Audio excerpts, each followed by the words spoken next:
In my clinical practice, I often have people who have been through really difficult relationships where they have experienced a variety and various levels of abuse or being undermined, gaslit, being treated very poorly.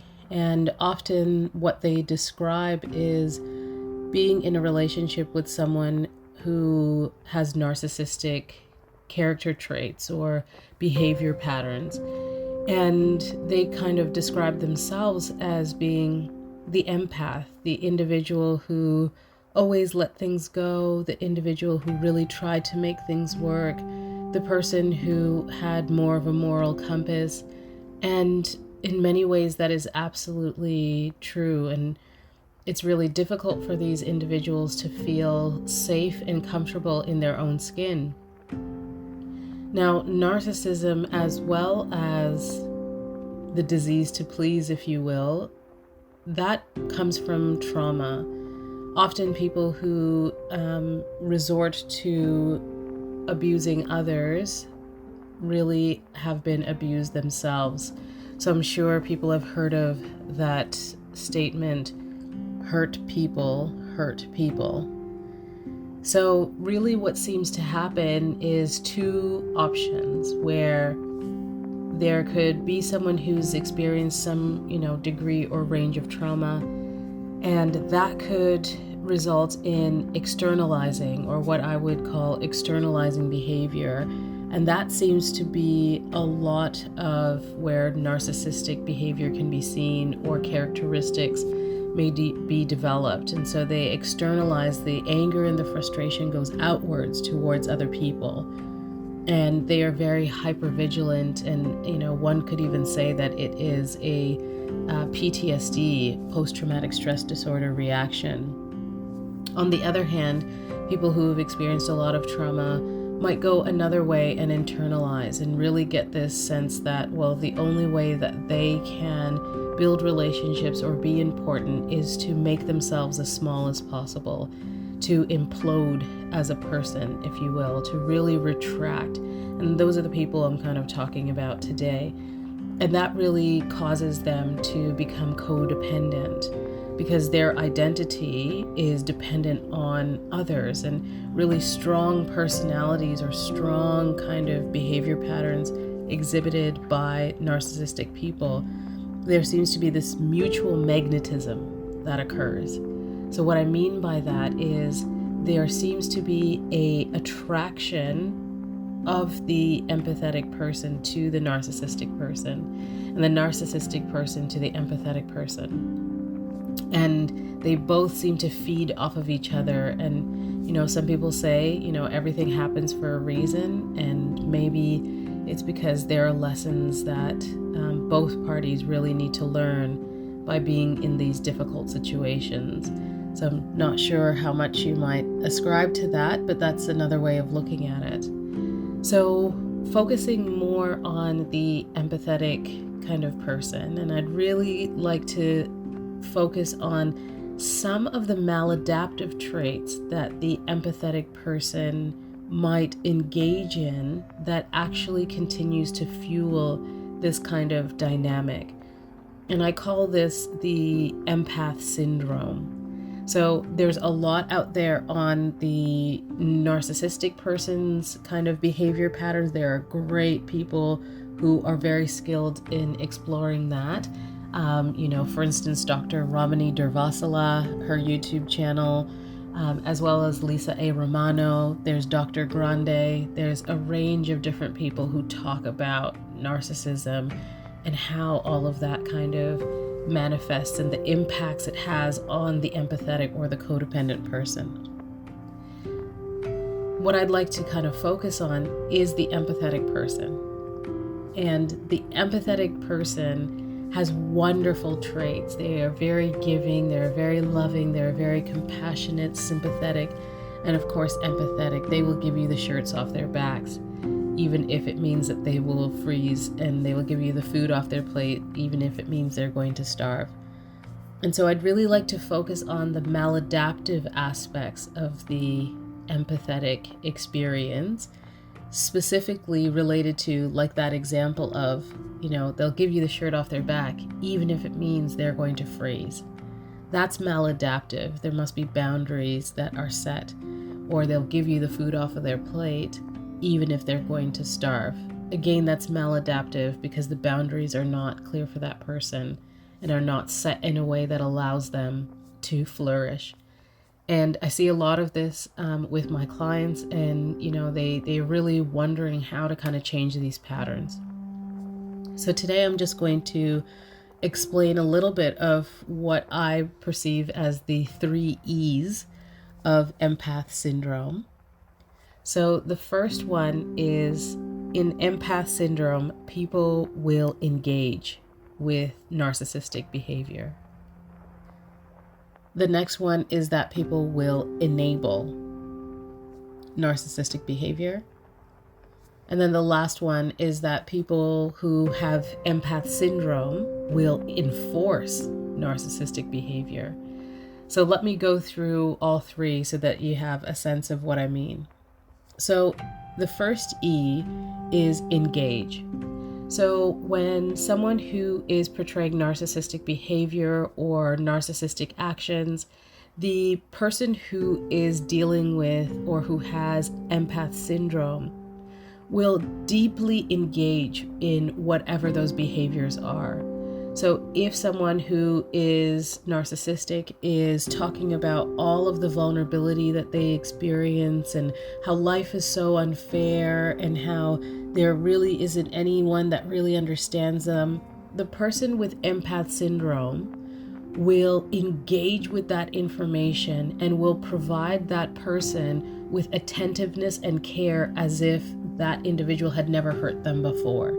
So they continuously give the narcissistic supply, and they engage with the narcissistic person's stories, and they engage with their traumas and dramas, and they really put themselves into that other individual's space, right? And so that really consumes them completely. Now, this is really different from being empathetic and having boundaries.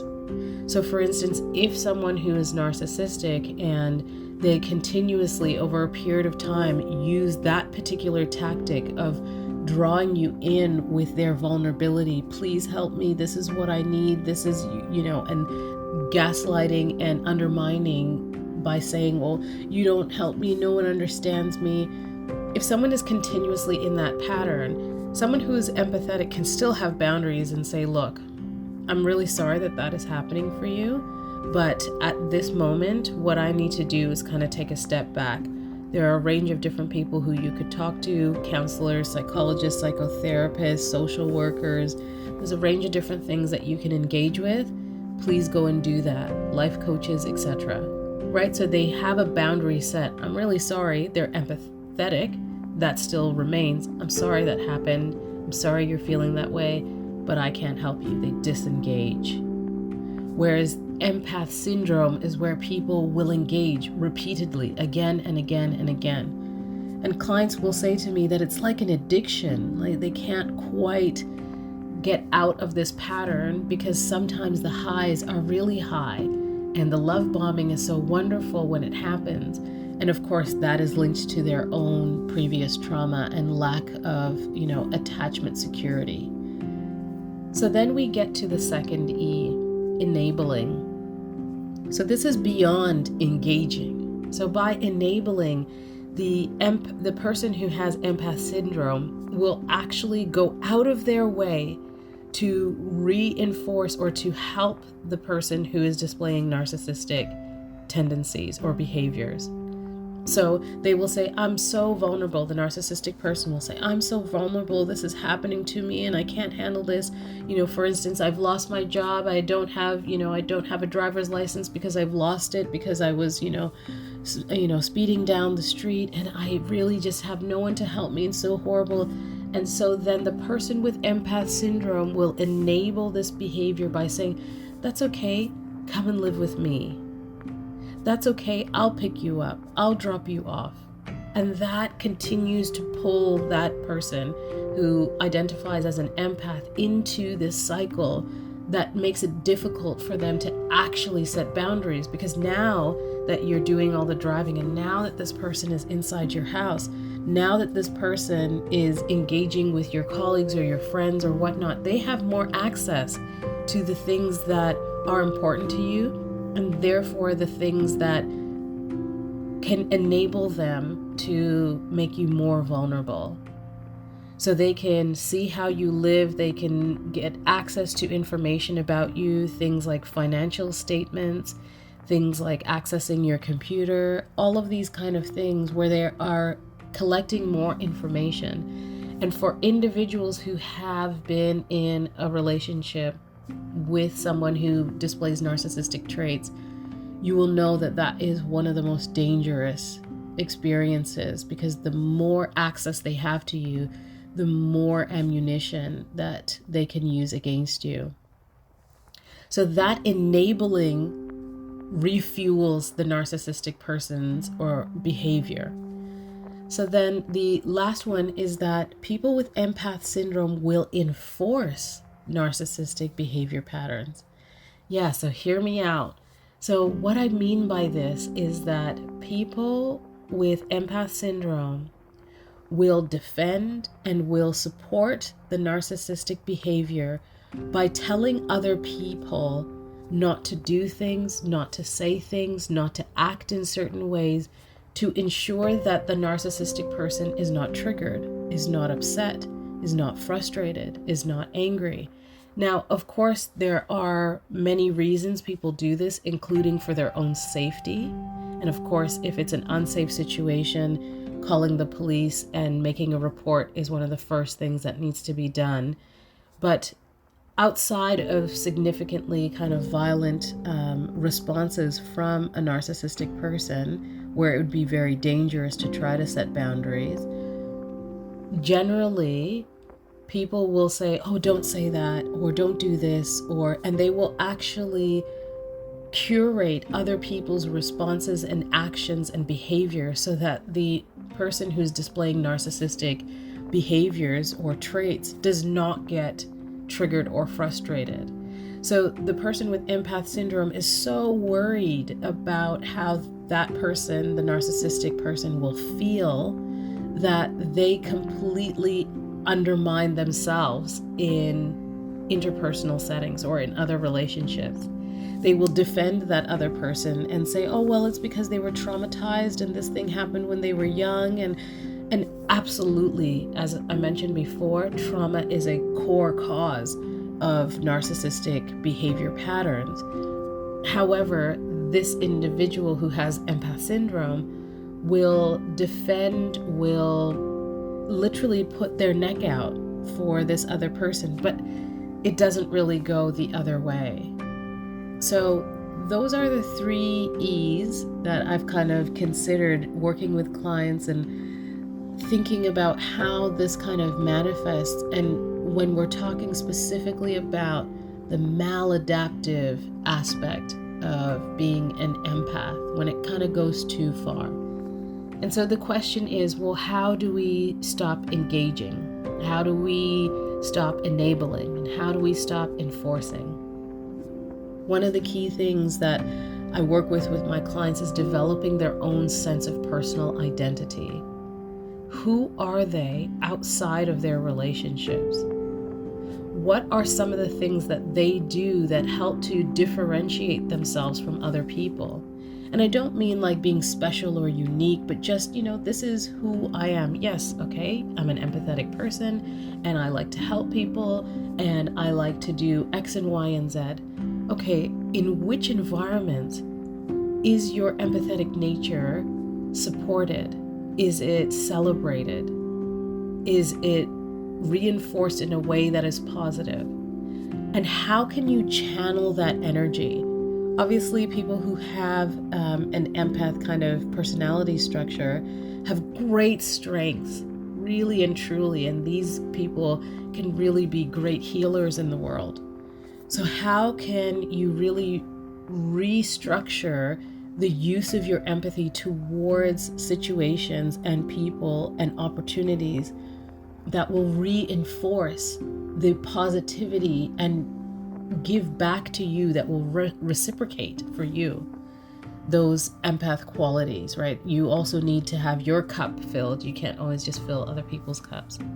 So that having that sense of personal identity will help you to create that boundary to say, okay, I'm not going to engage with this. I see the pattern, and I see that when I engage, it hurts me more. I'm going to release myself from that element of the syndromic pattern that causes me to feel worse in the end. And of course, it really, once you stop engaging, it gives you the opportunity to stop enabling, because you're just no longer engaged. You're not present. You're not participating with all of that kind of nonsense that the other individual might be presenting to you, right? You'll be able to see it as, this is not suiting me. This is not really engaging in my life in the way that I need it to be. If I let this person move into my house, what is that going to mean for my finances? What is that going to mean for my sense of peace and well-being in my home? What is that going to mean for my children or for my pets? What is that going to mean for my neighbors? What is that going to mean for my family? What is that going to mean for me in terms of, often people who display narcissistic behaviors will subtly or explicitly isolate you from other people. So you might even start to feel embarrassed and not tell people about this relationship, because deep down you know that it's just not right. And so then that can cause you to withdraw from others because of shame and embarrassment. Or someone can actually be controlling and tell you not to see someone, not to speak to someone, not to do X and Y and Z. And so when you think about, should I enable, before you make a decision to give someone the shirt off your back, really think 10 steps ahead. Okay, given the pattern that this person has displayed or enacted with me, what is the likelihood that this is going to turn out well? And people will often say, oh, but I want to help this person because they're okay. That's really lovely. Can you channel that energy to help someone elsewhere? Can you go and volunteer? If you have all of this extra empath energy, can you go and volunteer somewhere? At a shelter, at a childcare, at a retirement home? Can you use that energy in a way that will be appreciated, that may even be remunerated, that you'll get paid for, or that will be received in a way that will give you a great sense of value and worth in the world? People will appreciate it. So then the last one is enforcing. This one is very difficult in terms of what to do, because people are really scared. And what I mean is, people are scared to tell the truth. When a family member or a friend or whatnot says, oh, why is so-and-so acting so rude today? Instead of saying, oh, they've just had a really hard day and this has just been difficult and a lot of things have come up. Allowing yourself and that other person to sit in that. And even if it feels right for you, responding and saying, yeah, I don't know. It's really damaging the way that they're behaving today. Really acknowledging it, that's the scariest part. And really acknowledging it means not lying to yourself. Because once you actually start to recognize that you or someone else might have this maladaptive empath syndrome process, it is very confronting. And starting to tell the truth. Telling the truth about your frustrations about the relationship. Telling the truth to your family members. And you might feel shame and embarrassment and frustration of like, oh, they told me he wasn't, or she wasn't, or they weren't the right person, or they, and you feel that great sense of shame and despair. More often than not, families, friends, colleagues are ready to jump in to support you. More often than not. And if it's not someone at work that can support you, then it's someone who's in your family. And if it's not someone who's in your family, it's a friend. There's always somebody who is ready and willing. There are other empaths out there who are ready and willing to support you. So you stop enforcing the behavior with others by starting to tell the truth. And as you know, with every other kind of difficult experience, acknowledging that there is a problem and acknowledging that you have a concern about things is the first step. So hopefully this summary of the 3 E's of empath syndrome, engaging, enabling, enforcing, helps you to kind of think about how you or someone you know or the clients that you may work with might be experiencing their empathy and how to kind of move in a way that changes and uses the empathy for good and not to reinforce difficult and traumatic experiences. Namaste.